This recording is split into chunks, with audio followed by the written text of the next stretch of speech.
Assalamu alaikum wa rahmatullahi ta'ala wa barakatuh. Donc, on va continuer la série de révision des cours SVT destinés aux élèves bac international, option SVT et PC. On a vu la dernière fois la glycolyse. On va voir dans cette partie le poursuit de la glycolyse, c'est-à-dire après la glycolyse. On va voir bien sûr dans cette partie la respiration et la fermentation. On a vu dans la première partie que la glycolyse, c'est la division du glucose en deux acides pyruviques avec la production de 2 ATP et 2 NADH+. Donc là, on va voir après la glycolyse, c'est-à-dire le poursuit de la glycolyse. Dans le poursuit de la glycolyse, on a deux voies. La voie aérobie, c'est-à-dire en présence d'oxygène. La voie aérobie, c'est-à-dire qu'on a l'oxygène, c'est la respiration. Là, on parle de la respiration. Et on a la voie anaérobie, c'est en absence d'oxygène, c'est-à-dire on n'a pas l'oxygène. Là, on parle de la fermentation. Donc, on va voir tout ça en détail par la suite. En présence d'oxygène, c'est de l'aérobie.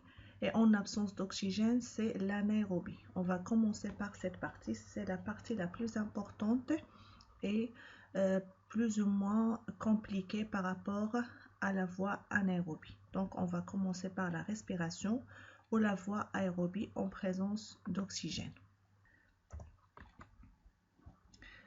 Donc, là, on va voir le poursuit de la glycolyse. On va voir la deuxième étape. Donc, la première étape de la dégradation du glucose, c'est la glycolyse. La deuxième étape, c'est l'oxydation d'acide pyruvique. C'est l'oxydation d'acide pyruvique. On va voir, ça veut dire quoi? On reprend le dessin de la cellule. Voilà le hyaloplasme. On a dit que le clivage du glucose donne deux acides pyruviques. Donc, le clivage, le glucose va rentrer dans la cellule, va donner deux acides pyruviques avec la production de 2 ATP et 2 NADH+. Ça, ce qu'on a vu dans la dernière fois. Donc, ça, ce qu'on a vu la dernière fois. Vous pouvez remarquer le titre, donc le poursuit de la glycolyse, c'est-à-dire que la glycolyse, c'est juste une partie de diminution du glucose. Et il y a d'autres étapes. C'est-à-dire, il y a d'autres énergies à extraire. Cette énergie se trouve dans les acides pyruviques. Cette énergie qui se trouve dans les acides pyruviques, on ne peut pas l'extraire au niveau du hyaloplasme. Donc, c'est-à-dire, on a besoin de certaines conditions et de certains enzymes qui ne se trouvent pas dans le hyaloplasme. Donc, ces conditions et ces enzymes se trouvent dans un organisme cellulaire appelé la mitochondrie. Voilà, la mitochondrie. Ça, c'est la mitochondrie. Donc, la mitochondrie, c'est un organisme cellulaire constitué par la membrane externe, par la membrane interne, c'est celui-là, c'est la membrane interne. L'espace intermembranaire qui est en vert là, c'est la membrane intermembranaire, c'est-à-dire entre la membrane externe et la membrane interne. Il y a la matrice cellulaire, ici donc, qui est à l'intérieur en rose, c'est la matrice cellulaire. Et les crêtes. Les crêtes, ce sont les structures formées par la membrane interne. C'est-à-dire que la membrane interne se prolonge et forme les crêtes mitochondriales. Donc, au niveau de la mitochondrie, les réactions d'extraction d'énergie vont poursuivre. Donc, à ce niveau-là, on va extraire l'énergie qui se trouve dans les acides pyruviques. Là, donc, on va voir comment on va extraire cette énergie. Donc, on va voir ici comment ça se passe l'oxydation d'acide pyruvique. Je reprends la cellule, le hyaloplasme, on a dit que l'acide pyruvique va entrer dans la matrice mitochondriale. Donc voilà la matrice mitochondriale. L'acide pyruvique va subir une fois entrée dans la matrice, là c'est en rose, c'est la matrice mitochondriale. Une fois l'acide pyruvique va entrer dans la matrice mitochondriale, va subir une décarboxylation. C'est l'arrachement d'un atome du carbone. Décarboxylation, c'est-à-dire l'arrachement d'un atome du carbone. Comme vous voyez ici, l'acide pyruvique avec 3 atomes du carbone donne l'acétyl avec 2 atomes du carbone. Donc on a l'arrachement de carbone, appelé décarboxylation. Cet arrachement est accompagné par un arrachement d'hydrogène pour donner le NADH+. Donc toujours l'arrachement d'hydrogène est accompagné par l'arrachement des électrons et des protons. Donc c'est l'oxydation d'acide pyruvique. Vous voyez, quand vous voyez ici, donc c'est l'oxydation d'acide pyruvique. On va à chaque fois arracher les électrons donc c'est l'arrachement des électrons de l'acide pyruvique. Par la suite, l'acétyl va réagir avec une autre molécule qui se trouve dans la matrice mitochondriale appelée le CoA, le coenzyme A. Donc c'est un enzyme qui se trouve dans la matrice mitochondriale qui va se réagir avec l'acétyl pour donner l'acétylcoenzyme A. Va donner l'acétylcoenzyme A. L'acétylcoenzyme A va réagir avec une autre molécule qui se trouve dans la matrice mitochondriale, une molécule de 4 atomes du carbone qui se trouve dans la matrice mitochondriale. Et le coenzyme A va réagir avec cette molécule pour donner une molécule de 6 atomes du carbone. Et la libération du coenzyme A. Donc, une fois l'acétylcoenzyme A va réagir avec la molécule du 4 atomes de carbone, va libérer le coenzyme A. Donc, le rôle de coenzyme A, c'est un transporteur de l'acétyl vers la molécule de 4 atomes de carbone. C'est un transporteur où il va transférer l'acétylcoenzyme A vers la molécule. Donc, si vous voyez ici, on a distingué en couleur entre les carbones originales et les carbones d'acide pyruvique. Donc, cette molécule de 6 atomes du carbone va subir une décarboxylation aussi. C'est l'arrachement du carbone. Et il y a, donc c'est l'arrachement du carbone. Cette décarboxylation est accompagnée par un arrachement de 2 hydrogènes et 2 électrons.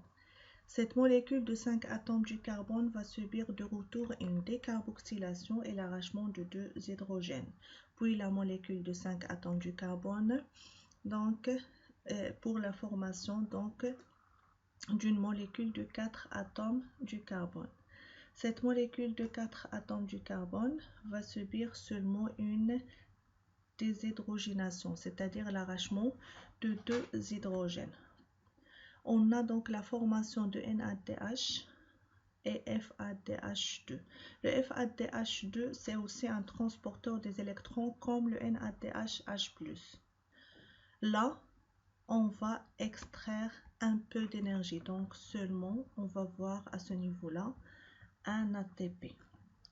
Donc, cette série de réactions appelée cycle de Krebs. Cette série de réactions, c'est-à-dire à partir de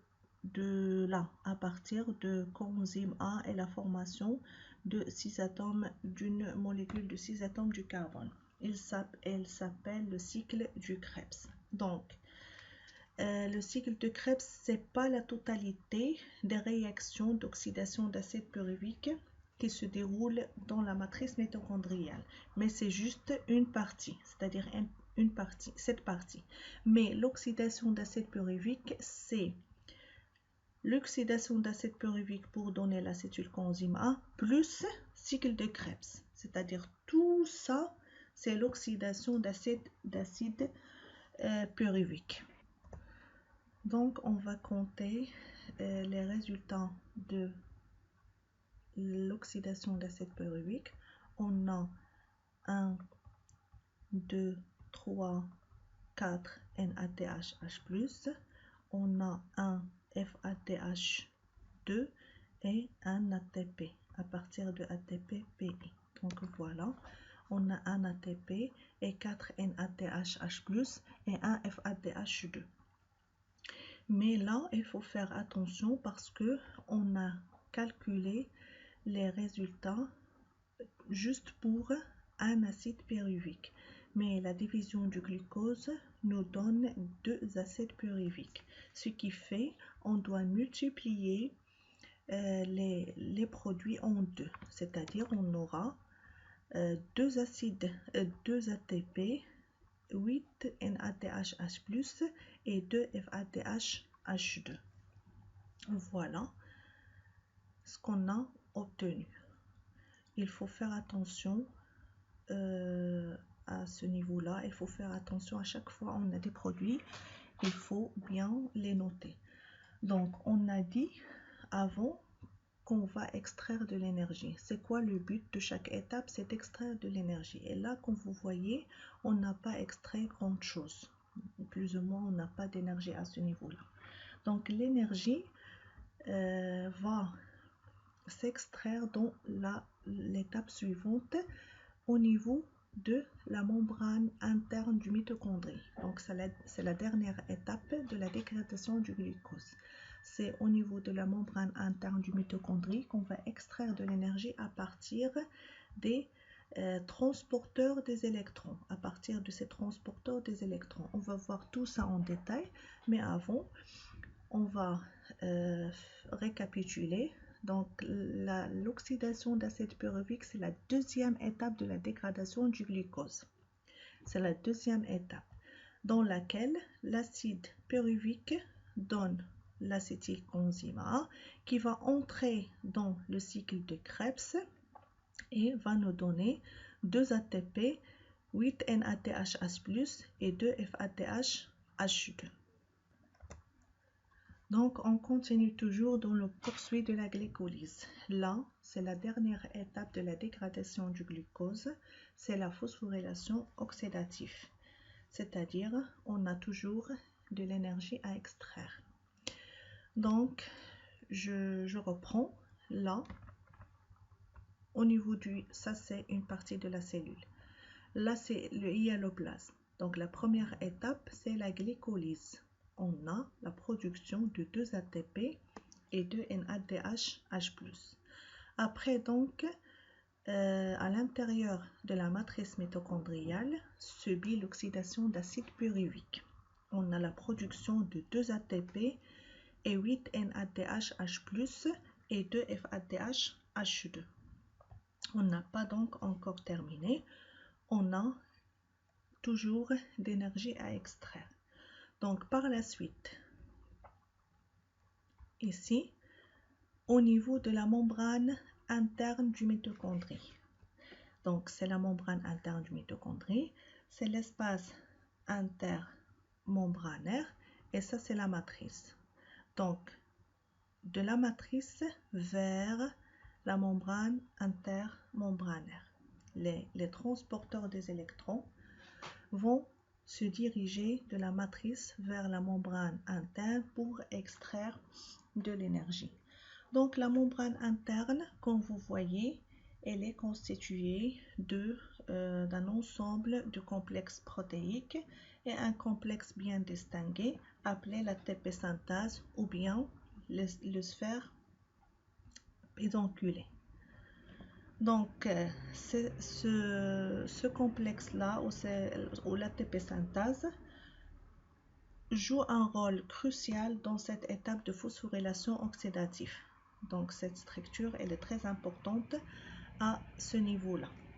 Donc, on va voir premièrement les transporteurs réduit, c'est-à-dire les transporteurs qu'on a dans la matrice mitochondriale dans l'étape précédente, c'est-à-dire la deuxième étape.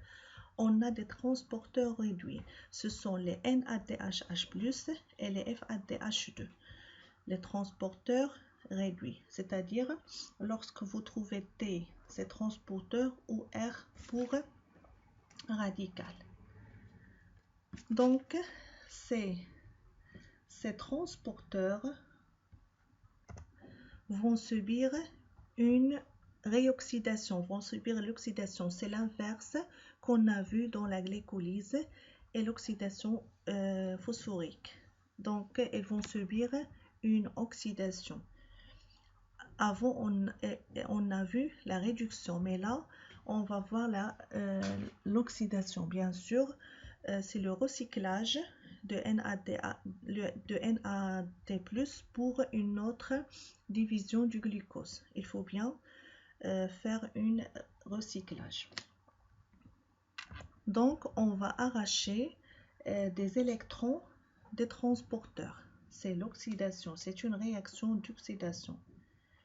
Donc, une fois on a arraché les électrons des transporteurs, ces électrons vont transporter vers le complexe protéique, vers le premier complexe protéique. C'est une donc réduction du complexe, puisque on a enrichi le complexe, c'est une réduction, et on a arraché les transporteurs, c'est une oxydation. Après, donc, avec cette oxydation, il y a un pompage des protons vers l'espace intermembranaire. Les électrons vont se transporter vers le deuxième complexe protéique avec un pompage d'hydrogène vers l'espace intermembranaire, et ainsi de suite. Donc, les électrons vont transporter vers le complexe protéique suivant avec un pompage des électrons, et ainsi de suite, donc jusqu'à que les électrons arrivent à l'ATP synthase. Donc, l'ATP synthase, il n'a pas d'accepteur des électrons, mais donc elle a besoin d'une molécule qui va accepter les électrons du dernier complexe protéique. Cette molécule qui va accepter ces électrons, c'est l'oxygène.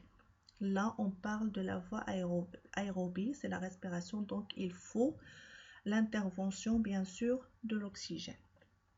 Donc, l'oxygène qui provient de la respiration, bien sûr, lorsqu'on respire l'air, on prend l'oxygène qui va transporter par les vaisseaux sanguins jusqu'à les cellules.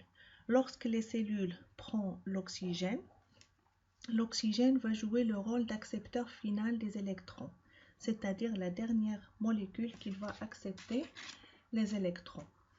Une fois l'oxygène accepte les électrons, on obtient un oxygène réduit qui va accepter les deux électrons. Ce dernier va se réagir avec deux atomes d'hydrogène pour former H2O. Donc, l'oxygène est considéré comme un accepteur final car celui qui a accepté finalement les électrons provient de l'oxydation des transporteurs. C'est l'accepteur final des électrons. Donc là, comme vous voyez ici, à chaque fois, on a un pompage des protons, on a un pompage H+ vers le milieu intermembranaire. Donc, ces protons vont s'accumuler au niveau de cet espace et provoquent une différence de concentration entre l'espace intermembranaire et la matrice. Donc, cette partie va devenir plus acide. Donc, cette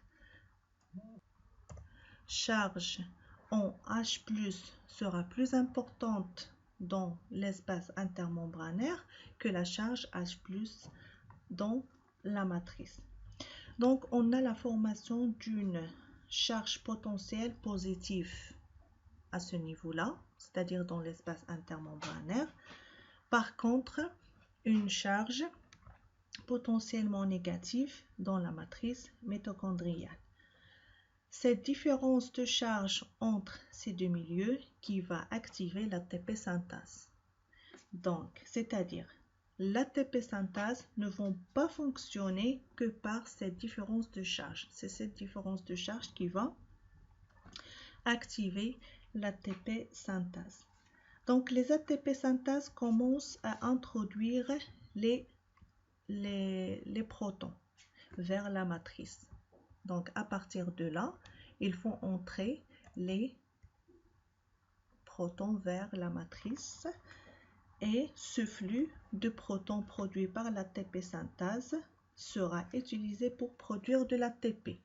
Cette entrée du proton va produire de l'ATP à partir de l'ADP plus PI. Donc là, l'entrée du proton va, donc à partir de l'ATP synthase, va conduire à la production de l'ATP à partir de l'ADP plus I. On aura de l'ATP.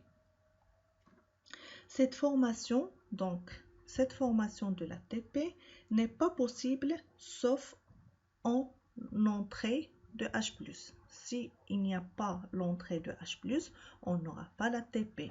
Et si on n'a pas de différence de charge entre l'espace intermembranaire et la matrice, on n'aura pas le fonctionnement de l'ATP synthase et on n'aura pas l'entrée de protons vers la matrice.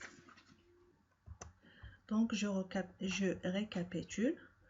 Après l'oxydation d'acide pyruvique, les NADH ou les transporteurs des électrons qui se trouvent dans la matrice mitochondriale vont subir une oxydation. Une oxydation, c'est l'arrachement des atomes d'hydrogène accompagné par l'arrachement des électrons et des protons.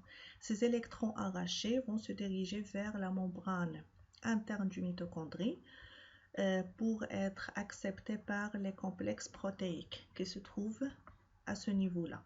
Ces complexes protéiques, ou plutôt ces électrons, vont être transportés d'une protéine à l'autre jusqu'à l'ATP synthase.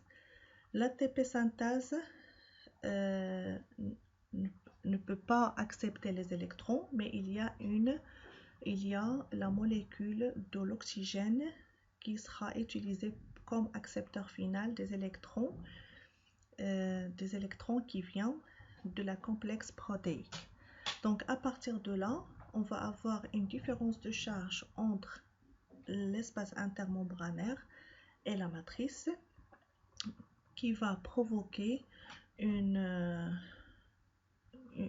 différence d'acidité. Là, elle va devenir plus acide. Donc les protons, pour avoir un équilibre, les protons vont se diriger vers la matrice. Donc avec cette différence de charge, l'ATP synthase va fonctionner pour faire entrer les atomes d'hydrogène.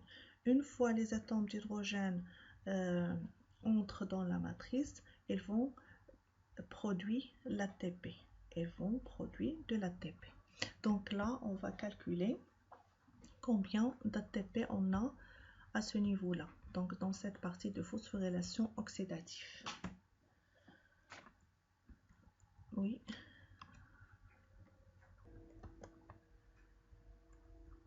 Donc on était là, oui. Donc on a expliqué tout ça. Ça c'est la même chose. Ici on a la membrane interne, ici la matrice et c'est l'espace intermembranaire. C'est le complexe protéique. Donc une fois on a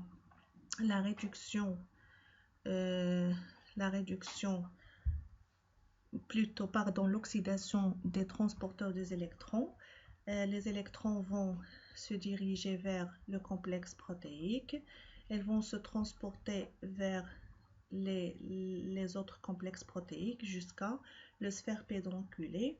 C'est à ce niveau-là qu'on va avoir la synthèse de l'ATP. Donc juste pour mieux comprendre. Donc là, on va calculer combien d'ATP on a dans cette étape. Donc, pour chaque NADH H+, on a 3 ATP. Donc, NADH 1, 2, 3. Ici, donc, on a les accepteurs, on a l'oxygène comme accepteur. On ne va pas calculer ici. Donc, NADH 1, 2, 3. Donc, pour chaque ATP, pour chaque NADH, on a 3 ATP. C'est-à-dire que le NADH H+ sera oxydé au niveau du complexe 1, 2, 3. Et pour une molécule de FADH2, on a 2 ATP. Donc, pourquoi cette différence? Parce que le NADH H+ commence depuis le complexe protéique 1, alors que le FADH commence depuis la deuxième protéine, depuis le deuxième complexe protéique. Donc, le revient de pompage d'hydrogène depuis NADH donne 3 ATP et depuis FAD donne 2 ATP. Donc, on va compter. Donc, un NADH donne 3 ATP et un FADH donne 2 ATP. Si on compte le nombre de NADH produits jusqu'à maintenant, on a 2 NADH lors de la glycolyse, on a 8 NADH H+ au niveau de l'oxydation d'acide pyruvique et 2 FADH au niveau de l'oxydation de l'acide pyruvique. C'est-à-dire on a 10 NADH H+ et 2 FADH H2. C'est-à-dire on a 10 fois 3, c'est 30 ATP et 2 fois 2, c'est 2 FADH H+. Jusqu'à maintenant, on a 34 ATP. 30 plus 4, c'est 34 ATP. On va ajouter 34 ATP plus 2 ATP de la glycolyse et 2 ATP de l'oxydation d'acide pyruvique. Au total, on aura 38 ATP. 38 ATP. Dans d'autres sources, vous pouvez trouver 36 ATP, puisque ils ont exclu le NADH parce qu'ils les 2 NADH parce qu'ils sont transformés en FADH H2. Donc vous pouvez, pour vous, vous allez traiter les données selon l'exercice. Donc selon l'exercice, soit 38 ATP, mais généralement c'est 38 ATP, soit 36 ATP.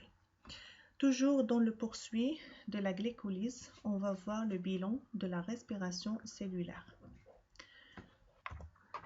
On a commencé par la glycolyse dans le hyaloplasme et après l'oxydation d'acide pyruvique dans la matrice mitochondriale et la dernière étape, c'est la phosphorylation oxydative dans la membrane interne de la mitochondrie. Donc la première étape, c'est la glycolyse dans le hyaloplasme et après l'oxydation d'acide pyruvique dans la matrice de la mitochondrie et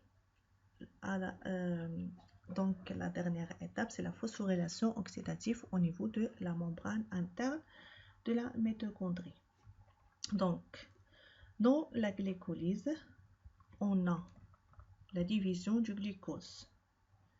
On a le glucose plus 2 NAD+, qui se trouve dans le hyaloplasme et 2 ADP plus PI vont donner 2 acides pyruviques, donc la division du glucose va donner 2 acides pyruviques, plus la réduction de NAD+ en NADH H+, et la formation de 2 ATP à partir de l'ATP plus PI. Donc ce sont des réactifs et des produits. Donc les 2 acides pyruviques vont subir une oxydation. Ces 2 acides pyruviques vont subir une oxydation, mais pas dans le hyaloplasme, mais dans le mitochondrie, exactement dans la matrice mitochondriale. Donc, on obtient, donc pour l'oxydation de l'acide pyruvique, déjà on a besoin de 6H2O 8 NAD+ et 2 FAD. Ça, donc, ce sont des transporteurs des électrons et on a besoin de 6 molécules d'eau. Pour obtenir donc voilà les produits, ça c'est les produits et ça c'est donc les réactifs. On aura 6 CO2, 8 NADH+ et 2 FADH2 et 2 ATP.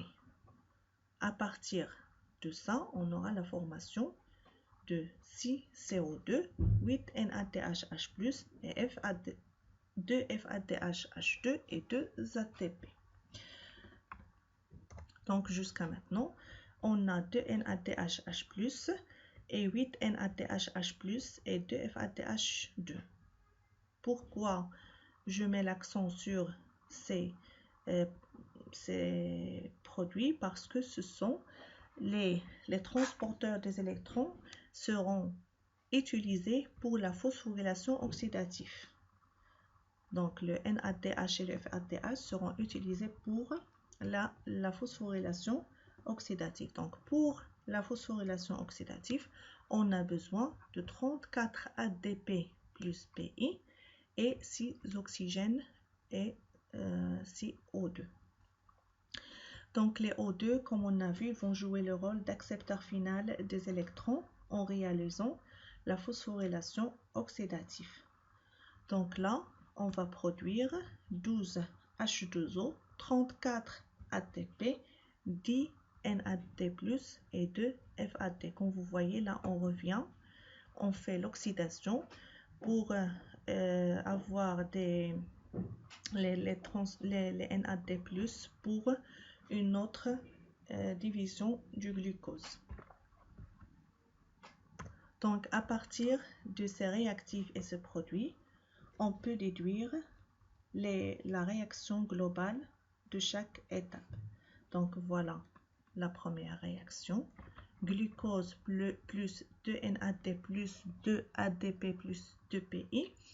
Il va nous donner l'acide pyruvique plus 2 NADH+ plus et 2 ATP. La deuxième réaction, l'acide pyruvique, elle va entrer dans le cycle de Krebs et va subir une oxydation. Donc l'acide pyruvique plus 6 H2O plus 8 NAD plus 2 FAD plus 2 ADP plus PI va nous donner donc 6 CO2 plus 8 NADH+ plus 2 FADH2 plus 2 ATP. Donc la dernière réaction, on a 34 ADP plus PI plus 6 O2. Ils vont nous donner 12 H2O plus 34 ATP plus 10 NAD plus 2 FAD. Donc pour la deuxième réaction, si dans l'exercice par exemple il vous demande de déduire ou de déterminer la réaction pour un acide pyruvique, il suffit de diviser tout par 2. Et il suffit selon les exercices. Parfois il faut faire très attention. Donc à partir de ces trois réactions, on déduit la réaction globale de la respiration. On va déduire la réaction globale de la respiration. Donc on va éliminer les produits et les réactifs qui se trouvent, donc on va éliminer ce qui se trouve dans les produits et dans le réactif. On aura glucose plus 2 NAD plus 2 ADP plus 2 PI. Donc voilà, j'ai fait la somme de tous les réactifs et après tous les produits. Je vais éliminer ce qui est dans les réactifs et dans les produits pour avoir la réaction globale suivante. Si c'est 6H12O2 plus 38 ATP plus 38 PI plus 6 O2, il va nous donner 6 CO2 plus 6 H2O plus 38 ATP. C'est la réaction globale. Donc voilà pour la respiration. Là, on a terminé avec la respiration. On va voir maintenant la voie anaérobie. C'est la fermentation. On va voir la voie anaérobie. Donc la fermentation, comme on a déjà dit, c'est la voie anaérobie, c'est-à-dire qu'il n'y a pas d'oxygène. Donc on revient à la cellule. Voilà la cellule. Dans le hyaloplasme, le glucose subit une division en 2 pyruvate. Cette étape de la glycolyse est commune entre la respiration et la fermentation. Donc pour la respiration et pour la fermentation, on aura la glycolyse. Il y a la division du glucose en acide pyruvique. Donc il y a la glycolyse. Donc dans ce cas de la fermentation, l'acide pyruvique va se transformer directement en acide lactique. Donc on a vu pour la respiration, l'acide pyruvique va subir une oxydation et ainsi de suite. Donc pour la fermentation, l'acide pyruvique va se transformer directement en acide lactique. Donc toujours dans le hyaloplasme. Si vous voyez la différence entre l'acide lactique et l'acide pyruvique, c'est l'arrachement de 2 atomes d'hydrogène. Si vous voyez ici, on a donc 1, 2, 3, 4, 5. Et ici, donc je m'excuse, on a plus 2 atomes d'hydrogène ici. On a 1, 2, 3, 4, 5, 6. Et ici, on a 4. On a 2 atomes du carbone qui provient de la réduction de NADH-H+. Donc ces atomes du carbone viennent de la réduction de NADH-H+. C'est-à-dire les H qu'on a ici provient de l'étape de la glycolyse. Donc la production de l'ATP, c'est seulement, on a ici 2 ATP. Dans le total de la fermentation, on a seulement 2 ATP. Parce que les NADH produits dans la première partie de la glycolyse seront consommés dans la deuxième partie. Comme vous voyez ici, on a plus d'hydrogène qui vient de NADH H+ de la glycolyse. Donc cette étape appelée la fermentation lactique, puisqu'on a la formation d'acide lactique. Il y a un autre, donc avant, on va voir la réaction. On a le glucose plus 2 ATP plus PI, et on a dans les produits 2 acides lactiques et la production de 2 ATP. C'est la fermentation lactique. Il y a un autre cas dont l'acide pyruvique ne se transforme pas en acide lactique, mais en éthanol. Donc l'éthanol, c'est un alcool. Donc si vous avez comparé l'acide pyruvique avec l'éthanol, vous remarquez une décarboxylation, puisque l'acétyle contient 3 atomes du carbone, alors que l'éthanol contient que 2 atomes du carbone. Donc on a arraché le carbone, et c'est ce qu'on appelle la décarboxylation. Toujours donc on a la production de 2 ATP. Cette fermentation appelée la fermentation alcoolique, puisqu'on a la production d'alcool.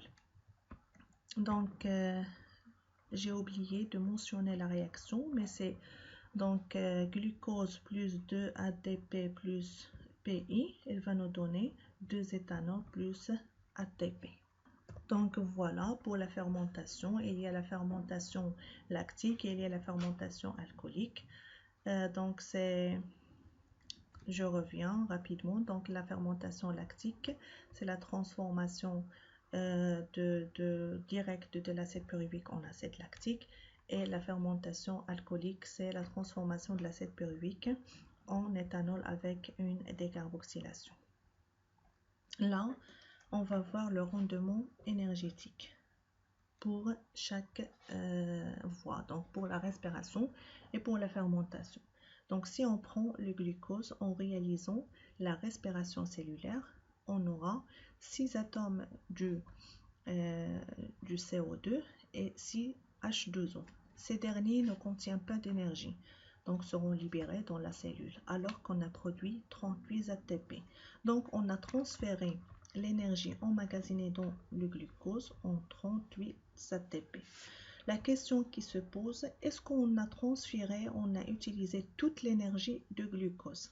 C'est ce qu'on va voir. Donc, on a 1 mol du glucose. Ça fait 2836 kJ. Kilojoule, c'est l'unité de mesure d'énergie, comme kilocalories, etc. Et donc, chaque mol d'ATP, on a 30,5 kJ, c'est-à-dire 38 mol d'ATP, on a 1159 kJ. C'est-à-dire, si on fait 2836 moins 1159, on aura de l'énergie qui reste. C'est-à-dire, on n'a pas extrait toute l'énergie. On va en pourcentage, on a utilisé 40% de l'énergie qui se trouve dans le glucose. On a utilisé seulement 40% de l'énergie qui se trouve dans le glucose. Donc, pour la fermentation, on va faire la même chose. Donc, la fermentation, donc on a le glucose se transforme en résidu organique. C'est-à-dire on a acide lactique et éthanol. Résidu, lorsqu'on dit résidu organique, il contient toujours de l'énergie. On n'a pas extrait toute l'énergie. C'est pour ça qu'on a dit des résidus organiques. Si on fait le même calcul, on a extrait seulement 2% de l'énergie qui se trouve dans le glucose. Dans la fermentation, on a extrait seulement 2% de l'énergie qui se trouve dans le glucose. On va faire une comparaison de la respiration et de la fermentation. Au niveau de la respiration, au niveau cellulaire, dans les étapes, la nature des réactions et on va voir le bilan énergétique. Donc pour la respiration cellulaire, il commence dans le hyaloplasme et poursuit dans la mitochondrie. Donc c'est au niveau de le hyaloplasme que se déroule la glycolyse et après l'oxydation de l'acide pyruvique et la phosphorylation oxydative se déroule dans la mitochondrie. Pour la fermentation, toute la fermentation se déroule dans le hyaloplasme. Pour les étapes, la respiration cellulaire, la première étape, c'est la glycolyse, c'est la division du glucose en 2 acides pyruviques. Après, il y a l'oxydation d'acide pyruvique et après, on a la phosphorylation oxydative. Là, on a une démolition complexe puisqu'on a la production de 38 ATP. Donc, pour la fermentation, la première étape, c'est la glycolyse, c'est l'étape commune entre la respiration et la fermentation. Après, on a donc la formation des résidus organiques. On a la formation d'acide, la réduction d'acide pyruvique soit en acide lactique, soit en éthanol. Là, on a une démolition partielle puisqu'on a l'utilisation de seulement 2% de l'énergie qui se trouve dans la glycolyse parce qu'on a dit qu'on a une démolition partielle parce qu'on a des résidus organiques qui restent, c'est-à-dire qui contient toujours de l'énergie. Pour la nature des réactions, bien sûr, aérobie, ici, puisqu'il y a l'intervention de l'oxygène comme accepteur final, donc il y a l'oxygène, c'est la respiration cellulaire. Ici, anaérobie, il n'y a pas d'oxygène, donc c'est la voie anaérobie. Pour le bilan énergétique, ici, on a 38 ATP et ici, on a seulement 2 ATP. Donc, je vais récapituler tout ce qu'on a vu dans cette partie. On a la respiration et la fermentation. Bien sûr, le but est de voir la dégradation du glucose et l'énergie qu'on va extraire. Pour la respiration, le glucose entre dans la cellule, dans le hyaloplasme. Et ici, donc, dans la fermentation, le glucose entre dans le hyaloplasme. C'est la même chose. Ici, donc, c'est la partie de la glycolyse qui est commune entre la respiration et la fermentation. Le glucose ici va subir une division en 2 acides pyruviques. Et là, c'est la même chose. Le glucose va subir une division en 2 acides pyruviques. On a ici la production de 2 ATP et de NADH+. Et c'est la même chose. On a la production de 2 NADH+ et de ATP. À partir de là, il y a une différence. Donc, au niveau de la respiration, l'acide pyruvique va subir une oxydation. L'étape suivante, c'est l'oxydation d'acide pyruvique. Et après l'oxydation de l'acide pyruvique, on a la phosphorylation oxydative comme dernière étape de la dégradation du glucose. Donc la phosphorylation, l'oxydation d'acide pyruvique et la phosphorylation oxydative se déroulent dans la mitochondrie. Pour la fermentation, l'acide pyruvique va se transformer. On revient là. Donc ici, on a la production de 38 ATP. Ici, on a la production de 38 ATP. Je reviens à la fermentation. Donc après la formation de 2 acides pyruviques, soit l'acide pyruvique va se transformer en acide lactique, soit en éthanol, avec la production de seulement 2 ATP. On a seulement 2 ATP ici. Donc voilà, j'ai terminé avec le poursuit de la glycolyse, la voie respiration et la voie fermentation. Et la prochaine fois, Inch'Allah, on va voir la contraction musculaire et les phénomènes accompagnés. C'est-à-dire, on va voir cette énergie qu'on a extraite, comment on va l'utiliser dans la contraction cellulaire. Merci pour votre attention et à la prochaine, Inch'Allah.